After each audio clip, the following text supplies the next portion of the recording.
Hello, David Paul here again. Right, where do I start with this? Well, I just came from the other site and the damn chainsaw will not start again. It runs for one shot and then I think it doesn't, I don't know, the heat of the Philippines or something, it doesn't want to contain liquid gasoline in the chamber and it's evaporating or God knows what. There's a tree which a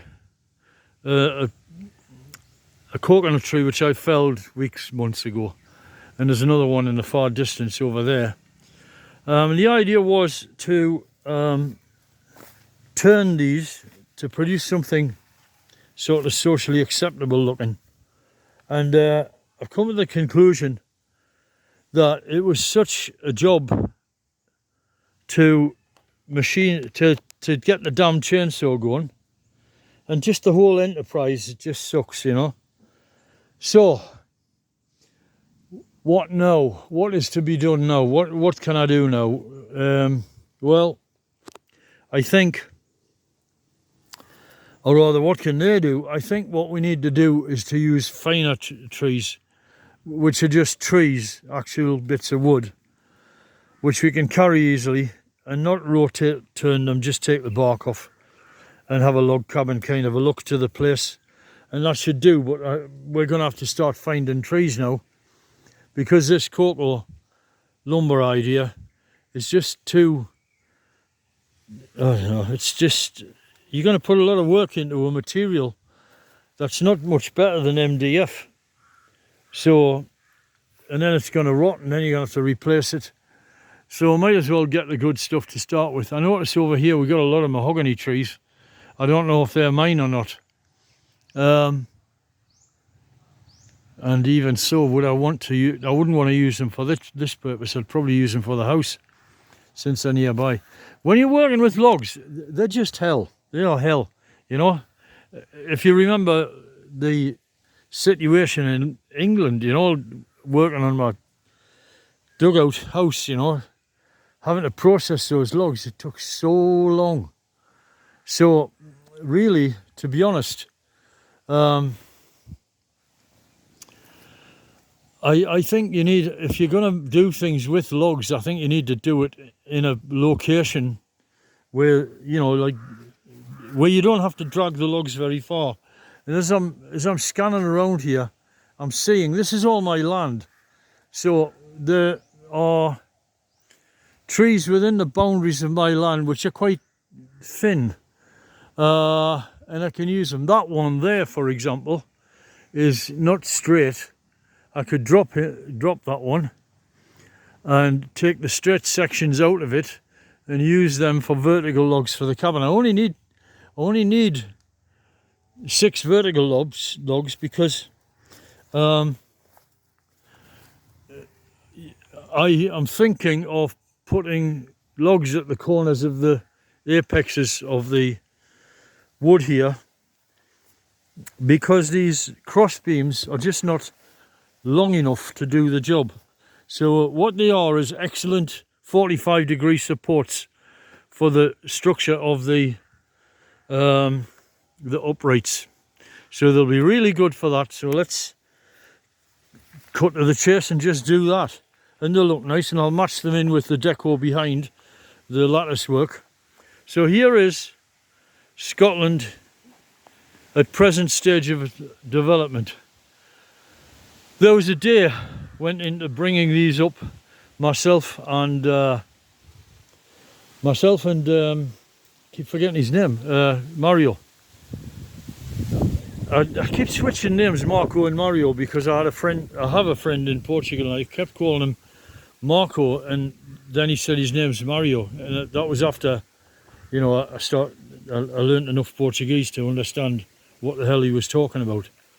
So anyway, I was always referring to him in the third person anyway. So what we got here is we got the basic underlying Star of David type structure, which is beginning to vanish now.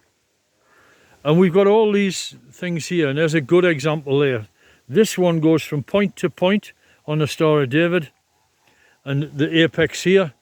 These should be 45 degrees, all of them, because the lattice work of the back of the walls is going to be 45 degrees, so they will not clash with each other visually, and that'll work just dandy. And then the verticals, I will put simple logs in, I think, because it's turning out to be total hell cutting wood and then trying to keep it straight. If you look at that one, that far one over there, it's like a banana, but I'm disguising the fact that they look like bananas by having the curvature running fore and aft, so you don't see that. If you look at the sides, it looks straight and so on. I'm doing a lot of clever tricks to get around that, and ultimately I'll machine the things a bit more flat as well. So that's that. The tall part of the cabin is at the back, and the shallow part of the cabin is at the back, and the tall part is at forward end, because I want to give myself the ability to have as maximum view of all of this stuff as I can have. Now, I keep calling everybody's land according to their names because it's much simpler that way. This is Scotland, taking my second name. It started out as a joke, but it's quite a good name. Scotland, because it's catchy and doesn't fit in the Philippines, so makes me stand out, and then it's good for business. So the Scotland ends round about there, and it may be the case that I am going on to the next piece of land, which is my sister-in-law Nida, so that's Nederland. And we don't want to be on Nederland, so eventually, ultimately one day, I will slide this entire huge structure on a couple of wooden rails a little bit further forward. I will do it using car jacks and things like that, inches per day, and gradually walk the entire structure forward to a set of trees ready to support it. Now, as I've said in previous videos, the idea is to support the house at the corners, at these apexes, using trees which are bolted into. Now, at the minute there is no tree. Where is the tree? There is no tree. So my current idea is that if I were to get some logs, match them in here and use them as the support, and also the vertical parts of the cabin, house, bedroom, whatever you want to call it, they could do all the supporting. Then what happens? Well, the termites start to eat the bottom, don't they? They start eating up and eating up. But by the time the termites become of any concern whatsoever, remember I'll be using things like mahogany, which is quite resistant. By the time they become any kind of a problem at all, the replacement trees, which are these teak trees, will be making great progress. This one is currently being strangled by a climbing plant. I've left the climbing plant on because I rather like it. It's supporting the tree, but now it's starting to attract the tree, and I'm not having that.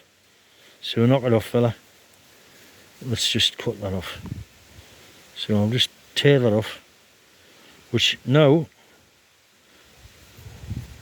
get off. That now allows the tree to start coming upwards. It's a bit thirsty. I'm having a hard job getting the trees to bond with the land, but that's the problem here. They're not bonding with the land, so they're thirsty, and that's why they're wilting over every year. That one is not bonded with the land. Let's see another one. It may be the case that I can plant a seedling next to it which is going to bond with the land, and the seedling will outpace the big tree. Where's the apex of that? There. So there should be a tree in amongst all of this, which is the support for this corner. Come on, don't show me up on video. Where are you? There it is. That's the one there, and that also is a bit wilty. But you'll see that there is all new growth. So these trees, they grow at a pace. They're very, very fast growing trees, teak trees. Why the world isn't using more teak, I tell you, it's just wonderful, you know. Well managed teak forests.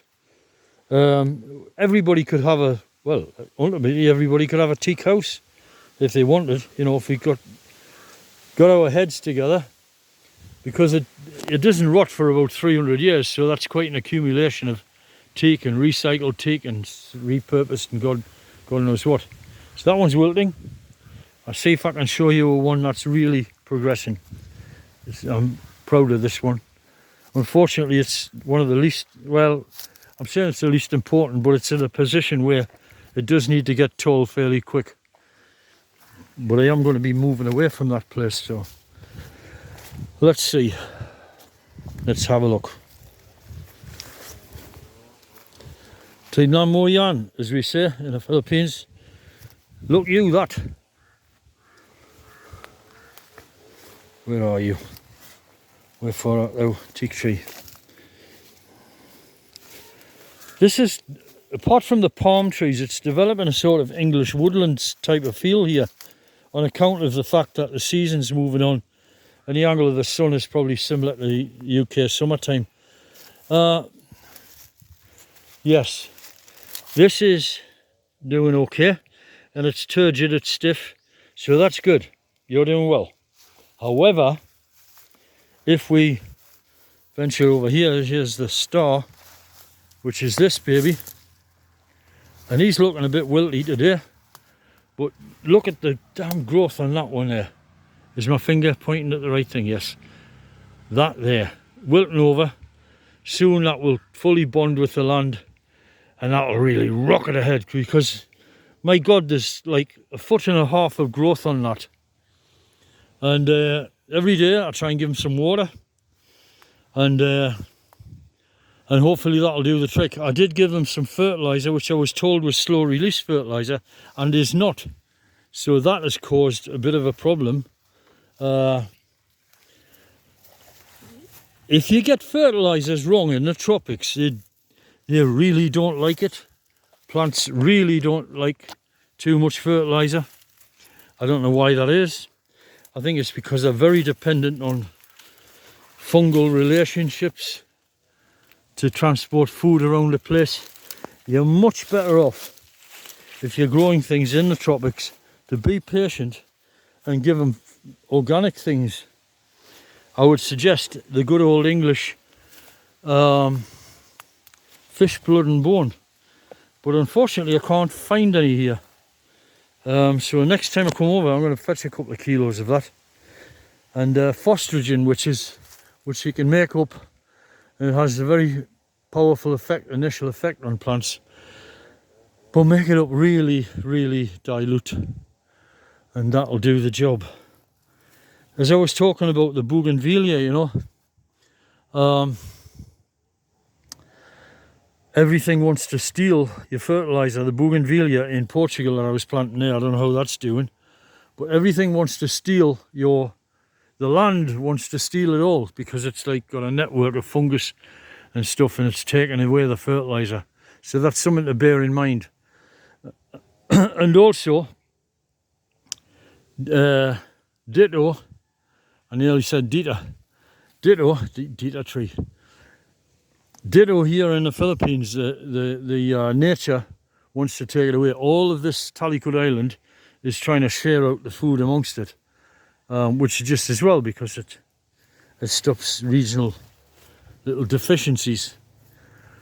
Okay, well that's that. That's the state of play at the moment, and tomorrow we should be having some magnificent erections. On the theme of what I was talking about these guys in the hotel, yeah, about the meaningless experience that they were all having this casual sex all over the place. Woody Allen once said, he said, casual sex is a meaningless and empty experience. He said, but as a meaningless and empty experiences go, it's one of the best. So there you go. Anyway, change subject. That's it for now. It's beautiful here. It is. I can't convey to you the peacefulness of this place. I just shut up and have a scan.